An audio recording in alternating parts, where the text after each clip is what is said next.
Assalamualaikum warahmatullahi wabarakatuh. Halo Tayloris, selamat datang di podcast Taylor, podcast Tanya Konselor. Nah, bagaimana nih kabar teman-teman semua? Semoga selalu sehat ya. Tentunya juga selain sehat fisik, juga sehat jiwa juga. Nah, teman-teman, hari ini merupakan podcast yang spesial karena ini merupakan podcast pertama, episode pertama dari podcast Tyler. Nah, karena ini merupakan podcast yang spesial, kami juga telah menyiapkan topik pembahasan yang spesial pula, yaitu topiknya mengenai goodbye toxic relationship. Nah, mungkin topik itu sangat lekat sekali dengan teman-teman semua ya. Kita juga telah menghadirkan seorang narasumber yang akan membersamai kita selama 1 jam ke depan. Oleh karenanya, teman-teman mohon untuk stay bersama kita dari awal hingga akhir. Nah, teman-teman pasti sudah tidak asing lagi dengan narasumber kita. Beliau adalah seorang dosen psikologi pendidikan dan bimbingan. Selain itu, beliau juga merupakan konselor dan supervisor di UPT-LBK UNY. Nah, langsung saja sudah hadir di samping saya Bapak Suwarjo, Dr. Suwarjo MSI. Assalamualaikum Pak Warjo, bagaimana kabarnya? Kabar baik, alhamdulillah. Alhamdulillah. Gimana sehat? Alhamdulillah sehat Pak. Alhamdulillah. Terima Alhamdulillah, kasih. iya. Di kondisi pandemi seperti ini, Bapak lebih banyak di rumah ya Pak, mengajar Betul online. sekali. Iya. Sehingga perutnya tambah maju. Waduh, tapi masih terlihat awet muda loh Pak. Terima kasih. Karena double mungkin ya. Waduh. Iya, jadi Pak Warjo ini juga selain dosen saya juga, saya kalau melihat Pak Warjo itu jadi keinget bimbingan tesis Pak. Karena Pak Warjo ini selain dosen bimbingan saya tesis juga sebelumnya pernah membimbing saya di skripsi seperti itu. Oke. Dan satu hal yang saya ingat dari Pak Warjo ini membekas sekali, boleh saya ceritakan ya Pak, Silakan. mungkin sedikit. Jadi Pak Warjo ini teman-teman, dulu mungkin tidak hanya sekali, tapi sekali 2 kali beliau ini pernah mengirimkan revisi jam 3 pagi seperti itu. Dan itu benar-benar saya terharu dan sebagai mahasiswa saya terketuk hatinya, aduh ini dosen saya aja sudah semangat nih, bagaimana saya bisa, maksudnya bagaimana saya kok harus tidak kalah semangat dengan dosen saya seperti itu. Dan alhamdulillah bisa skripsinya lancar berkat bimbingan Pak Warjo, dan sekarang pun bimbingan tesis dengan Pak Warjo. Mudah-mudahan Terima tidak kasih bosan Pak, ya. amin. Tidak Pak, dedikasi beliau sungguh besar sekali untuk pendidikan ini. Dan Pak Warjo, ngomong-ngomong tentang topik kita hari ini sangat Oke. menarik sekali Pak, mengenai toxic relationship. Nah, mungkin teman-teman juga udah familiar dengan toxic relationship, tapi ada juga mungkin beberapa teman yang kayak, apa sih toxic relationship itu? Sebenarnya apa sih? Jadi mari kita dengar pendapat Pak Warjo, sepertinya apa sih Pak toxic relationship itu dan bagaimana fenomenanya di tengah masyarakat Pak? Oke, terima kasih Mbak Jud. Teman-teman semua, sahabat Taylors, Iya. dan sebelum sampai ke toxic relationship, saya barangkali akan menyampaikan dulu mengapa kita mesti perlu membangun relasi dalam bentuk relationship dengan banyak orang. Dan banyak teori mengatakan bahwa relationship itu adalah salah satu kebutuhan dasar manusia. Karena setiap kita mempunyai kebutuhan untuk love and belonging. Kita punya kebutuhan untuk mencintai dan memiliki. Apakah itu relasi anak dengan orang tuanya, relasi kakak dengan adik, relasi teman dengan teman lainnya, maupun relasi antara pimpinan dengan stafnya. Semuanya membutuhkan relasi, dan relasi ini akan menentukan apakah kita sehat, apakah kita sebaliknya. Tetapi untuk tujuan love and belonging, seringkali orang terjebak pada relasi-relasi yang tidak sehat. Dengan pikiran khawatir kalau saya putus dari dia, kalau saya lepas dari dia, kalau saya tidak berhubungan lagi dengan dia, tidak ada orang lain lagi yang mau dengan saya. Padahal pada saat dia menjalani relasi itu, dia sejatinya juga menanggung hal-hal yang tidak nyaman. Apakah karena ada keterpaksaan, ataukah ada tekanan-tekanan, atau juga perilaku-perilaku dari relasi lawan sebagai sesuatu yang tidak menyenangkan. Nah, semua itu disebut dengan toksik. Apakah kita sedang ada dalam situasi itu? Saya kira yang bisa menilai adalah teman-teman sendiri. Tanyakan pada diri masing-masing. Sejauh apa relasi saya dengannya? Lalu seberapa nyaman saya dengannya? Kalau dalam bahasanya Erikson ada yang disebut dengan intimate. Apakah saya merasa nyaman dengan tetap terbuka dan juga independen? Nah, itu saya kira beberapa titik yang bisa menjadi indikator apakah relasi kita relasi yang sehat ataukah sebaliknya relasi yang toksik. Oke, menarik sekali ya Pak Warjo. Ini tadi Bapak menyebutkan mengenai kenyamanan dalam hubungan seperti itu. Nah, misal nih Pak, ada seseorang tuh sebenarnya sudah terjebak dalam toxic relationship. Dia sudah diberitahu oleh lingkungan sekitar, misal temannya seperti itu. Tapi dia sendiri merasa sepertinya saya masih bisa sabar, sepertinya ini sayang nih hubungannya sudah jauh gitu. Kalau misalnya saya menyerah itu percuma yang kemarin gitu. Itu bagaimana sih Pak? Oke. Pemikiran seperti itu. Ya, relasi sejatinya juga proses belajar. Kalau teman-teman muda yang sedang menjalin special friend misalnya, itu adalah wahana belajar. Oleh karena itu, kesalahan belajar juga akan berdampak pada masa-masa berikutnya sebagai sesuatu yang salah yang menimbulkan apakah itu unhealthy behavior, apakah unhealthy feeling, unhealthy thinking gitu. Seringkali akan sampai kepada hal seperti itu. Oleh karena itu, satu pihak merasa nyaman, pertanyaannya apakah pihak lain merasa nyaman? Ketika kenyamanan itu hanya ada di satu pihak, berarti pihak lainnya akan merasa toksik. Nah, relasi yang sehat adalah relasi yang didasarkan pada kenyamanan keduanya, dilandasi oleh nilai-nilai yang berlaku di sekitar dia. Artinya, kenyamanan sebetulnya bukan satu-satunya indikator. Bagaimana kalau kita berdua nyaman, tetapi berbagai aturan dilabrak, berbagai norma diterjang misalnya. Pada ujungnya, mereka berdua akan mengalami ketidaknyamanan juga. Oleh karena itu, toksik adalah sesuatu yang sebenarnya bisa disadari, bisa dipikirkan, dan bisa dicari jalan keluarnya. Ketika satu pihak merasa toksik atas lainnya, lalu dia berbicara secara terbuka, lalu pihak lainnya menyadari, lalu melakukan perubahan bersama-sama, saya kira itu adalah proses belajar yang faktanya dalam kehidupan sehari-hari, bahkan kehidupan berkeluarga misalnya suami istri yang sudah tua, itu pun akan terus belajar seperti itu. Mana yang nyaman untuk keduanya, mana yang nyaman untuk diriku, dan mana yang nyaman untuk dirinya, tapi saya sebaliknya. Keterbukaan itu menjadi penting. Dan ketika muda berlatih untuk membangun hubungan spesial, itu juga sarana yang baik untuk berlatih. Menurut saya seperti itu. Oke, Pak. Berarti memang dalam hubungan itu dua-duanya harus merasa nyaman dan misal salah satunya ini Pak, penerimaan seperti itu. Apakah penerimaan dalam hubungan itu penting dan jika memang tidak adanya penerimaan lalu bisa dikatakan toksik seperti itu, Pak? Ya. Sebenarnya penerimaan, acceptance, understanding itu bukan saja dibutuhkan untuk hubungan spesial seperti dengan pacar, dengan teman khusus, ataupun dengan siapapun. Dalam kehidupan sehari-hari, dalam situasi, hampir semua situasi, sebenarnya kita membutuhkan penerimaan dan kita juga membutuhkan dipahami. Kadarnya tentu saja berbeda-beda. Kalau dengan orang yang baru dikenal, kita ada di kendaraan umum bersama-sama, sebetulnya kebutuhan untuk diterima dan dihargai ada.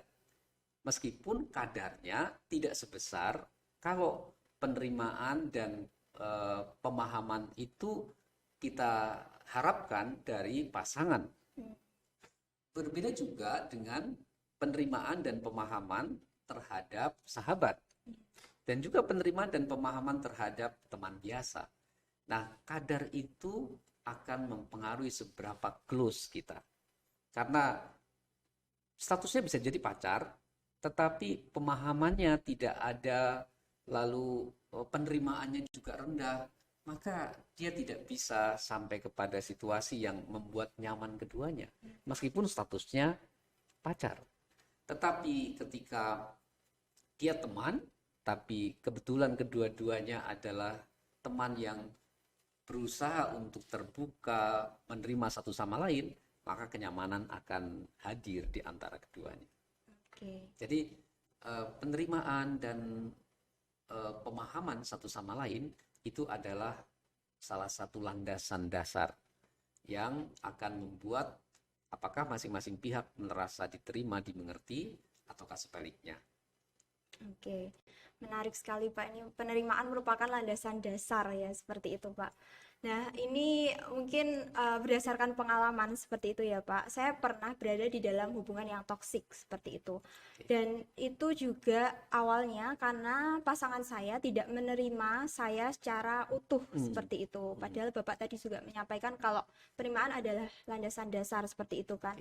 Nah, ini mungkin cerita sedikit ya Pak. Oke, silakan. Semoga juga bisa menjadi pembelajaran karena ini sudah lewat, jadi untuk belajar seperti itu.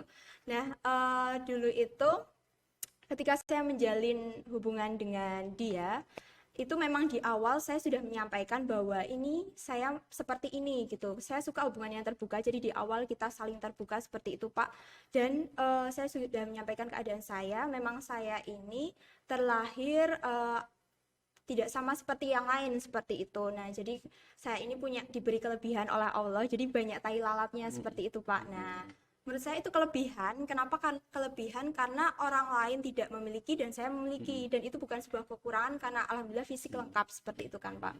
Nah, lalu ternyata pasangan saya ini memiliki kriteria sendiri untuk ya yang menjadi pasangan hidupnya seperti itu. Di antaranya adalah fisik yang ya mungkin bayangan laki-laki itu perempuan ya yang cantik, yang mulus putih seperti itu kan Pak. Nah, ya saya tidak menyalahkan itu karena tiap orang memiliki kriterianya sendiri-sendiri seperti itu.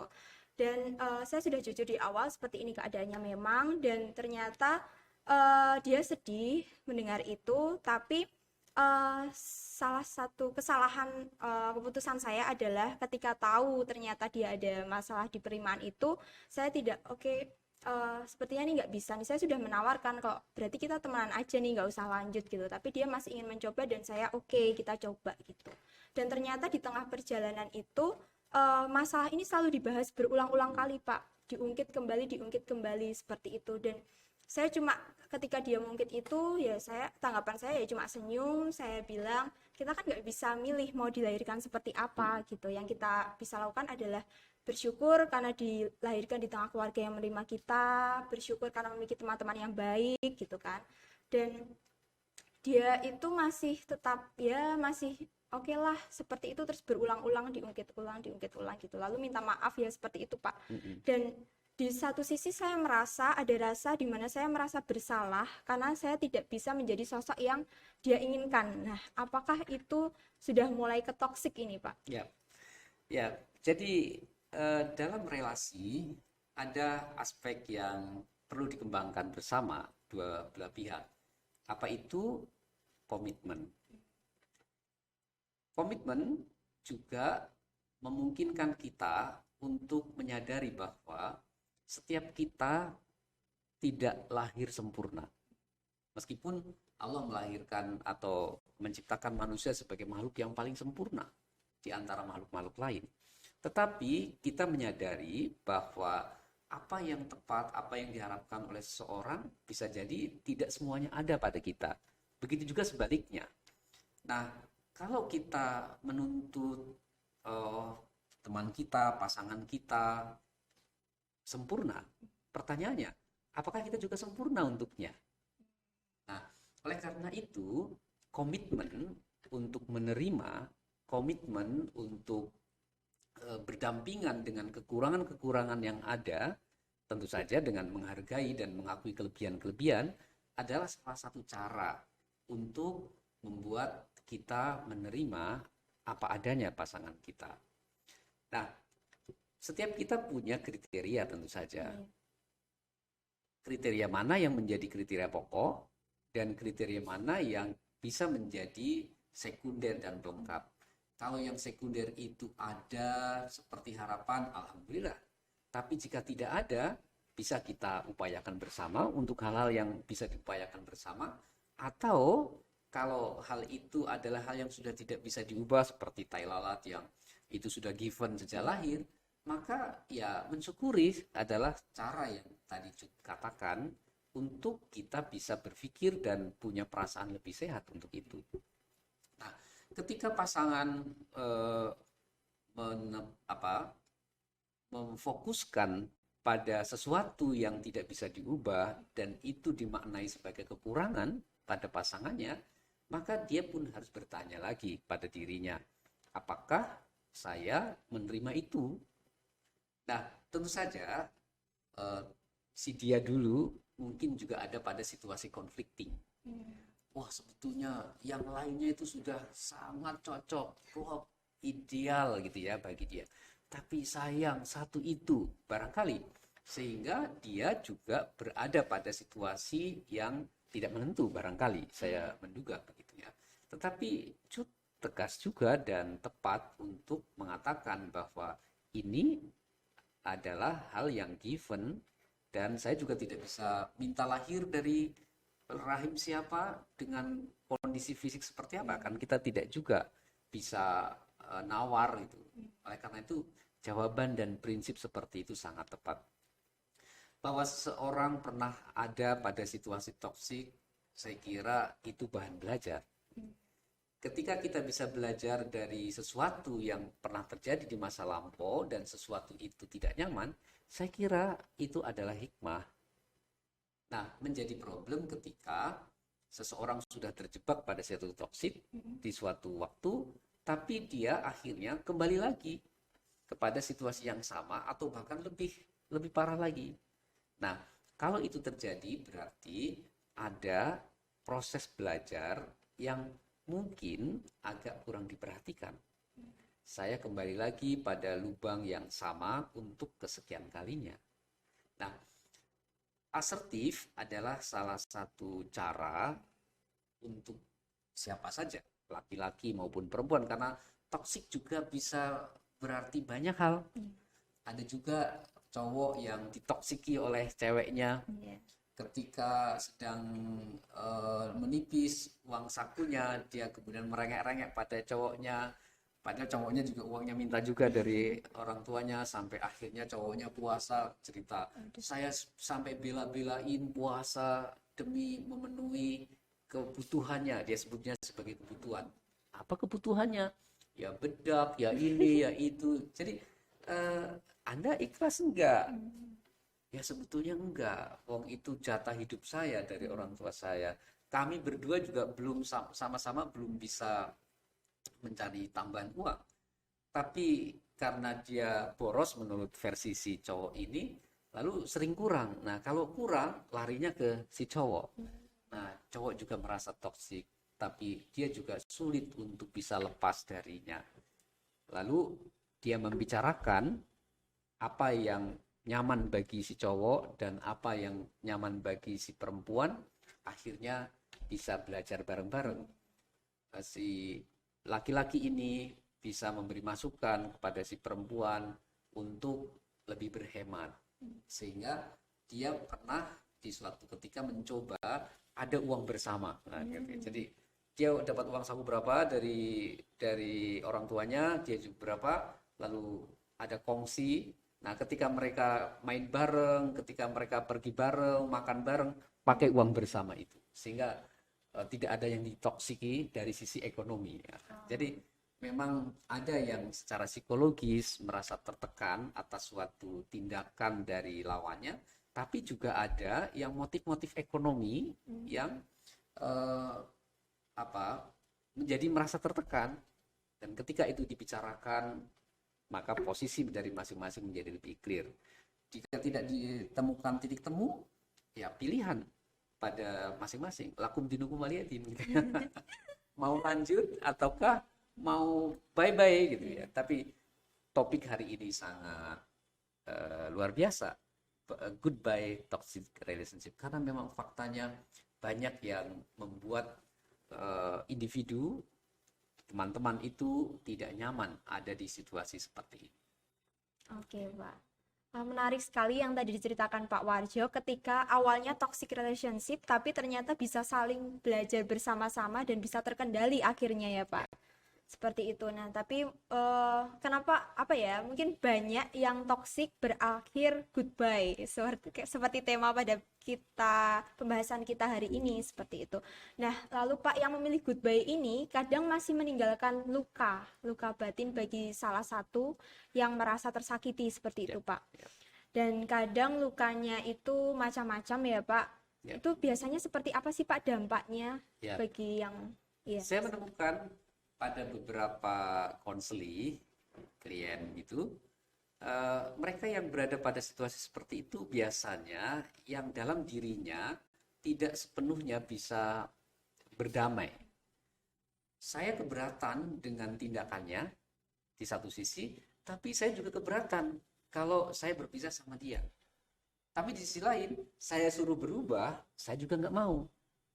Nah, kalau itu juga dialami oleh pasangannya juga kekeh, kalau mau dengan saya begini jalan, kalau tidak mau ya sudah. Nah, biasanya ini yang akan meninggalkan biru lebam di dalam hati gitu ya.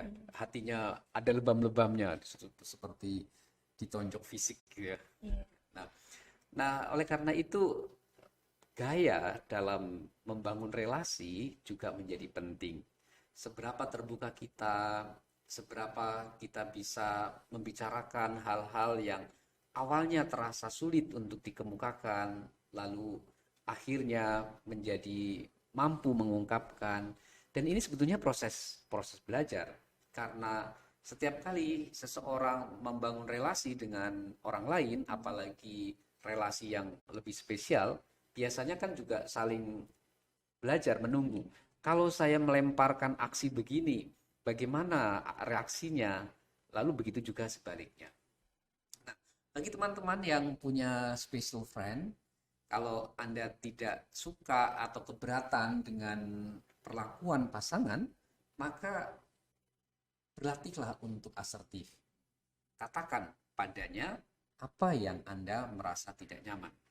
Nah, kalau pasangan Anda memperhatikan komplain yang Anda berikan, Anda lakukan, itu salah satu indikator bahwa Anda masih penting di mata dia.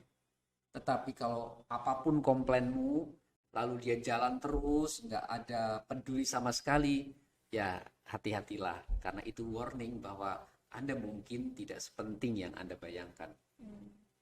Sakit hati kan? Iya. Kalau kita membayangkan saya orang penting baginya, tapi ternyata saya dianggap angin lalu. Nah, oleh karena itu masing-masing pasangan perlu peka. Apakah saya masih menjadi orang yang penting baginya? Haruskah setiap saat kita bertanya? Risih juga. Bayangkan. Karena apa? Di sela-sela itu juga ada gambaran trust, kepercayaan. Seberapa kita bisa menangkap bahwa pasangan saya trust kepada saya, atau sebaliknya, saya juga trust kepada dia. Nah, kalau kita setiap saat bertanya, saya penting nggak sih bagimu? Saya penting nggak sih bagimu?